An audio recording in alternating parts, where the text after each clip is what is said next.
கலைஞரையே விஞ்சி விட்டார்னாங்களே, அதுதான் பயங்கர ஜோக்கு.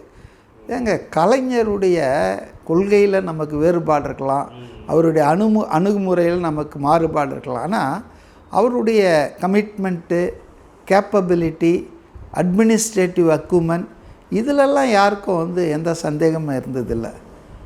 அவர் விடிய காத்தால 4 மணிக்கு எழுந்துக்கிட்டு காவல்துறை அதிகாரிகள் போய் அவருக்கு இன்டெலிஜென்ஸ் ரிப்போர்ட் கொடுக்குறதுக்கு முன்னால் எல்லா பேப்பரையும் படிச்சுட்டு இது என்ன இதை பார்த்தீங்களான்னு அவங்கக்கிட்ட கேள்வி கேட்பாராம். விடிய காத்தால் 5-6 மணிக்கெல்லாம் எல்லா பேப்பரையும் பார்ப்பாரு. ஆமாம், இது நான் எனக்கே பர்சனலாக ஒரு அனுபவம். என்னுடைய தம்பி ஒருத்தர் உயர் கல்வி போலீஸ் அதிகாரியாக இருந்தப்போ அவர் நேரடியாக சொல்லியே நான் கேள்விப்பட்டிருக்கேன்.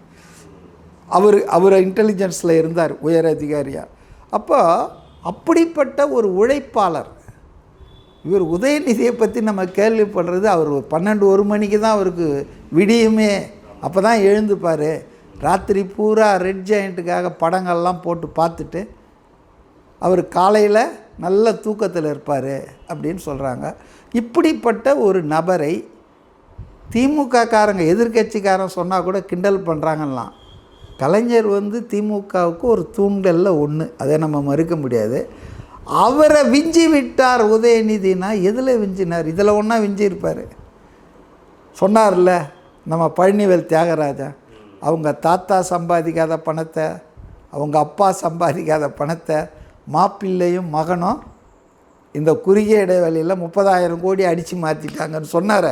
அது ஒரு ஆடியோ உலா வந்ததில்ல, அதில் ஒன்றா கலைஞரை விஞ்சி இருக்கலாம்.